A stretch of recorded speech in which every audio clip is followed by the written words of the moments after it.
Diqqat, aholiga tezkor xabar.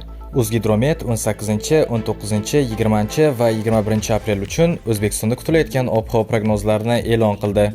Assalomu alaykum qadrli tomoshabinlar, kanalimizga xush kelibsiz. Videodan to'liqroq xabardor bo'lishni istasangiz, oxirigacha ko'rib like va podpiska tugmalarini bosib qo'yishni unutmang. Diqqat qiling. Bunga ko'ra Qoraqalpog'iston Respublikasi va Xorazm viloyatida havo o'zgaruvchan bo'ladi. 18, 19 va 21 aprel kunlari yog'ingarchilik kutilmaydi. 21 aprel kuni ba'zi joylarda qisqa muddatli yomg'ir yog'ishi mumkin.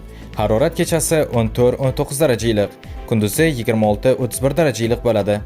Buxoro va Navoiy viloyatlarida havo asosan ochiq bo'ladi. 21 aprel kuni ayrim joylarda qisqa muddatli yomg'ir yog'ishi mumkin. Harorat kechasi 16-21 darajali iliq, kunduzi 28-33 darajali iliq bo'ladi.